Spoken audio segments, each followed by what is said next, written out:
दोस्तों, ज़िंदगी की छोटी छोटी चीज़ें जो बाद में एक बहुत बड़ी प्रॉब्लम भी बन सकती हैं। जैसे कि एक माँ जिसका 1.5 साल का बच्चा ठीक से चल ना पा रहा हो, एक बुजुर्ग जो अपने घुटने के दर्द से बहुत परेशान है। उम्र अलग अलग है पर दर्द सेम है। उम्र के साथ हड्डियों में बहुत सारी प्रॉब्लम्स भी होती हैं। इसी संदर्भ में आज हमारे साथ मरियमपुर हॉस्पिटल के डॉक्टर राघवेंद्र त्रिपाठी जी हैं, जो पिछले 16 सालों से मरियमपुर हॉस्पिटल में ऑर्थोपेडिक डिपार्टमेंट में अपनी सेवाएं दे रहे हैं। सर, आपका बहुत बहुत स्वागत है हमारे प्रोग्राम में। नमस्कार, धन्यवाद मुझे बुलाने के लिए। सर, शुरुआत करते हैं। जो एक बच्चे से, एक छोटा बच्चा होता है जिसके माँ बाप के लिए उसका चलना एक बड़ा यूनिक पल होता है, यादगार पल होता है जी।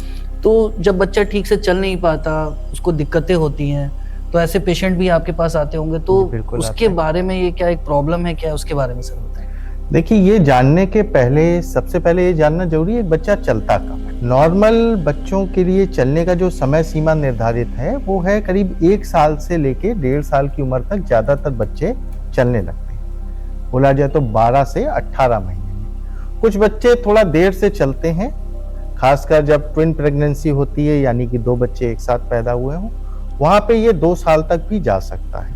लेकिन 2 साल के बाद भी यदि बच्चा नहीं चल रहा है, तभी ये चिंता का विषय है और ऐसे में तुरंत अपने डॉक्टर से परामर्श करना बहुत आवश्यक है। मतलब 1.5 से 2 साल तक बच्चा अगर नहीं सही से चल पा रहा है जी, उसके जी। बाद आपको चिंता करनी चाहिए आफ्टर 2 इयर्स की ये प्रॉब्लम क्या है। देखिए, इसको ओवरऑल देखना चाहिए कि बच्चों के माइलस्टोन्स होते हैं। बच्चे कुछ और बताएगा तो है नहीं। नॉर्मली बच्चा 3 महीने की उम्र में अपनी गर्दन संभालता है, 6 महीने की उम्र में घुटनों के बल चलना 6 से 9 महीने के बीच में स्टार्ट करता है और बैठने लगता है करीब 6 महीने में, और खड़ा होना ये 1 साल से 1.25 साल के बीच में चालू हो जाता है और तभी बच्चा चलना चालू करता है। शुरू में ज्यादातर बच्चे थोड़े लड़खड़ा करके चलते हैं, वो चिंता का विषय नहीं होता है। अब बच्चे क्यों देर से चल रहे हैं, इसमें यदि बच्चे के सारे माइलस्टोन डिले हैं, मतलब गर्दन भी देर से संभाली, बैठा भी देर से, तब चिंता का विषय है। तब हमें देखना चाहिए कि क्या कारण है और तुरंत अपने डॉक्टर से सलाह लेनी चाहिए। मतलब हर चीज को मॉनिटर करते चले और जैसे उनको लगता है कि ये चीजें टाइम पे नहीं हो रही, जैसे आपने बताया, तब आपको तुरंत सलाह लेनी चाहिए अपने विशेषज्ञ डॉक्टर से। डॉक्टर राघवेंद्र सर, मैं एक बात आपसे जानना चाहता हूँ कि जो आजकल बच्चे हैं प्राय, वो उनमें कौन कौन सी बीमारियां होती हैं जिससे हमारे दर्शकों को पता चल जाए कि बच्चों में ये प्रॉब्लम है, उनके सिम्टम्स और क्या क्या प्रॉब्लम्स होती हैं, उसके बारे में भी थोड़ा ब्रीफ करें। हाँ, बहुत अच्छा क्वेश्चन है अमरीक जी। देखिए, ऐसा है कि बच्चों में उनकी उम्र के हिसाब से अलग अलग बीमारियां होती हैं। पैदा होते ही कुछ कंजेनाइटल यानी पैदाइशी बीमारियां, जैसे कि क्लब फुट, जिसमें बच्चों के दोनों पैर अंदर की ओर घूमे हुए होते हैं, जिसको बोलते हैं क्लब फुट। ये सबसे कॉमन एक प्रॉब्लम है और इसको आसानी से ट्रीट किया जा सकता है कुछ प्लास्टर्स द्वारा, और बीच में एक आखिरी में 5वें प्लास्टर के समय एक छोटे से ऑपरेशन द्वारा। इसके अलावा जो बीमारियां और हैं पैदाइशी, उसमें डेवलपमेंटल डिस्प्लेजिया ऑफ हिप, मतलब बच्चे का कूल्हा अपनी जगह पर नहीं है। ये कॉमन इतना नहीं है, लेकिन फिर भी ये भी एक समस्या है जो ट्विन प्रेगनेंसी या जिन महिलाओं में पेट में पानी की कमी हो, उनमें ये अमरीक जी समस्या उन बच्चों में होती है और उनको बीच बीच में उनका ऑब्जर्व करना चाहिए, मॉनिटर करना चाहिए कि ऐसी कोई दिक्कत है तो नहीं। फिर जैसे जैसे बच्चा बड़ा होता है, जो तीसरी जो सबसे मुख्य समस्या आती है वो आती है रिकेट्स। रिकेट्स का नाम ज्यादातर लोगों ने सुना होगा, या कैल्शियम की कमी। इसमें क्या होता है कि कैल्शियम और विटामिन डी की कमी से बेसिकली बच्चों को विटामिन डी पर्याप्त मात्रा में नहीं मिलता है। तो विटामिन डी की कमी होने से बच्चों के हड्डियों में कैल्शियम नहीं जाता है, हड्डियां कमजोर हो जाती हैं और उनमें टेढ़ापन आ जाता है। अब ये टेढ़ापन क्या होता है, या तो बो लेग्स यानी घुटनों के बीच में जगह बढ़ जाना, या फिर नॉक नीज, जिसमें घुटने दोनों आपस में टकराने लगते हैं। तो ये 2 चीजें कॉमन है, जिसको हम ग्रोथ मॉड्यूलेशन सर्जरी द्वारा भी ठीक कर सकते हैं। ये जनरली आपका प्रेजेंट करता है 2 साल 3 साल या और उसके बाद भी। तो बच्चों की अच्छी डाइट इसके लिए आवश्यक है। इस पे माँ बाप को विशेष ध्यान देना चाहिए, फास्ट फूड वगैरह का बहुत ज़्यादा प्रयोग ना करें। और फिर इसके बाद जो अगली बीमारी जब आती है, जिसका हम और बात करें तो प्री प्यूबर्टल पेन्स होते हैं। जब बच्चों को खासकर जब ग्रोथ बहुत तेज होती है तो नाइट पेन्स होते हैं, कैल्शियम वगैरह देने से ठीक हो जाते हैं। इसके बाद कोई जैसे बड़ों को चोट लगती है, वैसे बच्चों को भी फ्रैक्चर वगैरह हो सकते हैं। बच्चों के फ्रैक्चर और बड़ों के फ्रैक्चर में थोड़ा सा अंतर है। बच्चों के फ्रैक्चर जो है ये हड्डियों के ऊपर की जो छाल है जिसको पेरियोस्टियम बोलते हैं काफी थिक होती है, तो जल्दी जोड़ते हैं। बड़ी लॉन्ग बोन्स में जैसे फीमर हो गया, टिबिया हो गया, इसमें इनका डिस्प्लेसमेंट भी अगर ज्यादा है तो भी बिना ऑपरेशन के ज्यादातर मरीजों में 6 से 8 साल की उम्र में ट्रीट करा जा सकता है। लेकिन जब बात आती है जोड़ों के पास के फ्रैक्चर, जैसे नेक ऑफ फीमर फ्रैक्चर या जोड़ों के अंदर के फ्रैक्चर, जिसको हम बोलते हैं इपिफाइशियल इंजरीज, इसमें ऑपरेशन मस्ट है, वरना ग्रोथ डिस्टर्बेंस हो जाएगी, हड्डियां या जोड़ टेढ़े हो जाएंगे। तो इस तरह से ये अलग अलग तरीके से ये बच्चों में बीमारियां पाई जाती हैं। कुछ और रेयर कंजेनाइटल बीमारियां भी होती हैं, जैसे स्कर्वी होती है, उसमें भी हड्डियों में दर्द और टेढ़ापन, इस तरह की दिक्कतें होती हैं जिसको विटामिन सी डेफिशिएंसी से होती है। तो बेसिकली अगर हम बच्चों की डाइट पे ध्यान दें तो ज़्यादातर कंजेनाइटल बीमारियों के अलावा उनके डेवलपमेंटल फेज में कोई भी बीमारी नहीं आती है। अच्छा डाइट दें, विटामिन डी सप्लीमेंटेशन दें अपने डॉक्टर से पूछ के, और किसी भी समस्या की स्थिति में तुरंत आकर के अपने डॉक्टर से सलाह लें।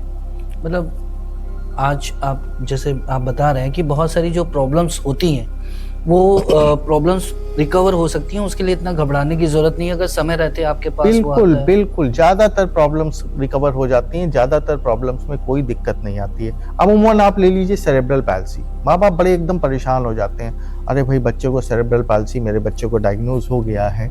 सेरेब्रल पैल्सी एक स्पेक्ट्रम ऑफ डिजीज है। स्पेक्ट्रम ऑफ डिजीज मतलब बहुत कम इफेक्ट होने से लेकर के बहुत ज्यादा इफेक्ट हो सकते हैं बच्चे।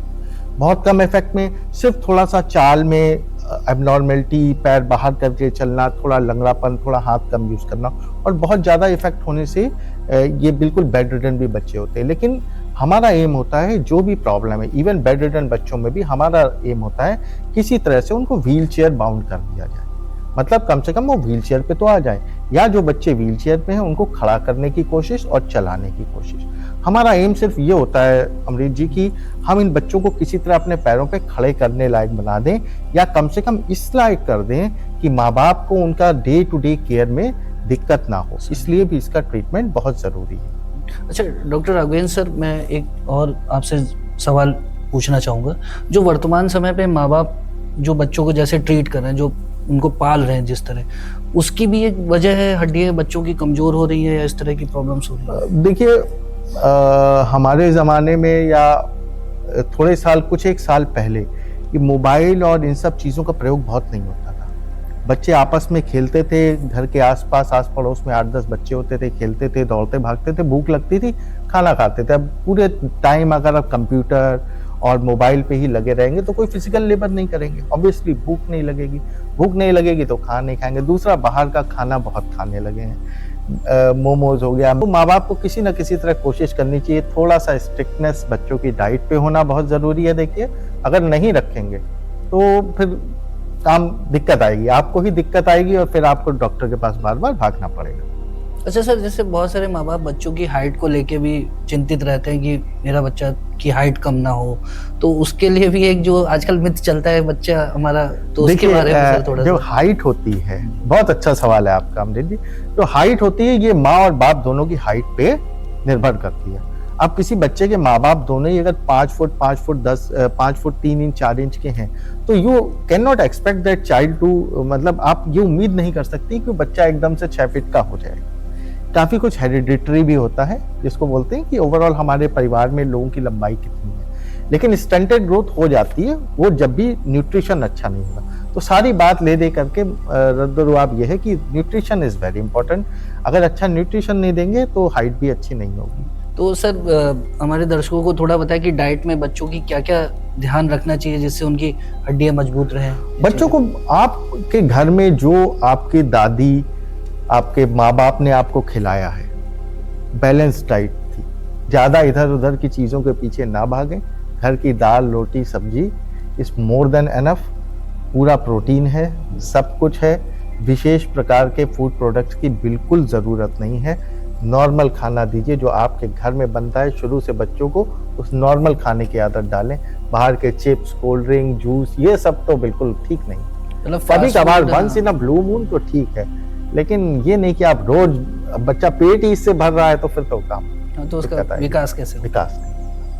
अच्छा डॉक्टर राघवेंद्र सर, मैं एक सवाल आपसे पूछना चाहता हूँ। बच्चों की तो बात हो गई, जैसे आप मरियमपुर हॉस्पिटल में इतने 16 सालों से आप हैं ऑर्थो डिपार्टमेंट में, एक बड़ा कॉमन होता है उम्र के साथ घुटनों का दर्द, तो सर ये घुटनों के दर्द के बारे में अच्छा सवाल है। देखिए, घुटनों का दर्द 40-45 साल की उम्र के बाद आने लगता है।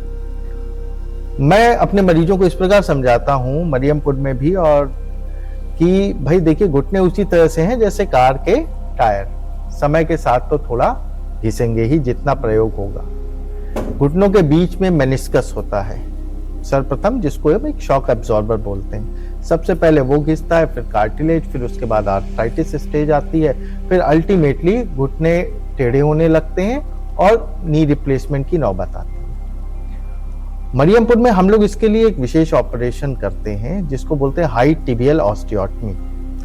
इस हाई टिबियल ऑस्टियोटमी के द्वारा हम लोग अर्ली आर्थराइटिस फेज में, जब डिजीज सिर्फ एक कंपार्टमेंट में हो, हम जो नीचे की हड्डी है, घुटने के नीचे की हड्डी जिसको टिबिया बोलते हैं, उसका एंगल चेंज कर देते हैं। विगत कई वर्षों से ये हम लोग कर रहे हैं और मरियमपुर में इस चीज को बहुत खास प्रकार से हम लोग करते हैं।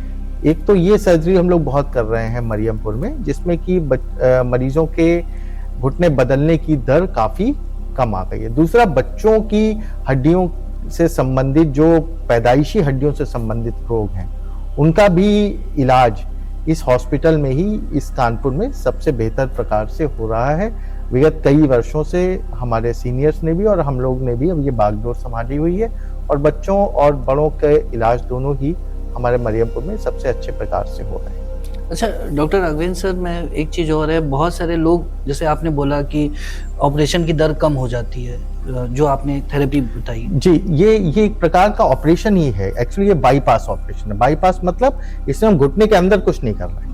जो नी रिप्लेसमेंट है या घुटना प्रत्यारोपण जिसको आम भाषा में लोग जानते हैं, या घुटना बदलने का ऑपरेशन जिसको लोग समझते हैं, तो उससे ये भिन्न है। घुटना बदलने में हम घुटने के अंदर घुटना पूरा खोल के उसकी जो सरफेस है उसको पूरा निकाल करके नई सरफेस डालते हैं। एक आर्टिफिशियल मेटेलिक ज्वाइंट आपको डाला जाता है। इसमें हम ऐसा कुछ नहीं करते हैं। इसमें एक तरफ घुटने में जिधर दबाव है, जोड़ के जिस तरफ दबाव है, उसको अनलोड कर देते हैं। बेसिकली आपके लिम्ब की एक्सिस, जो लोग फिजिक्स के बारे में जानते हैं वो समझ सकते हैं, अगर एक्सिस ठीक होगी तो वेट सही जगह आएगा। तो हम एक्सिस ठीक कर देते हैं, नीचे बोन में एक कट लगा करके उसका एंगल बदल करके, और इसमें मरीज को बहुत जल्दी चला देते हैं। बाहर से फ्रेम लगा करके हम लोग जो करते हैं सर्जरी, दूसरे दिन से मरीज को चलने लगता है वॉकर के सहारे, और वो फ्रेम लगे ही धीरे धीरे हड्डी सीधी हो जाती है और उसका मरीज का दर्द काफी कम हो जाता है।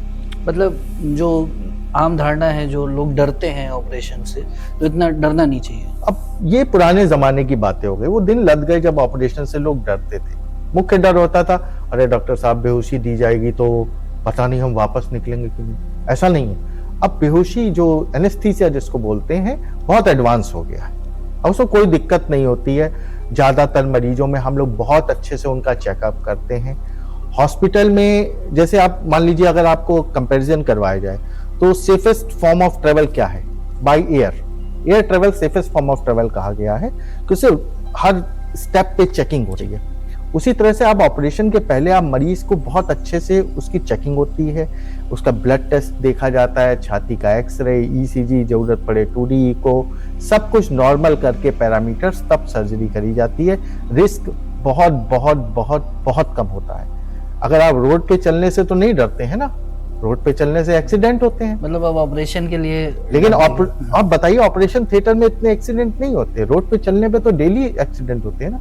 भारत में किसी भी बीमारी से ज्यादा लोग एक्सीडेंट में मारे जाते हैं। रोड ट्रैफिक एक्सीडेंट सबसे बड़ा किलर है। तो सर जैसे आपने बताया, जो घुटने के ऑपरेशन होते हैं तो उसमें पेशेंट दूसरे दिन से ही आप जी चलने हाँ, लगता है। इवन घुटना प्रत्यारोपण के बाद भी दूसरे दिन से ही चला देते हैं, और इसमें भी। लेकिन इसमें फिजियोथेरेपी का बहुत इंपॉर्टेंट रोल है।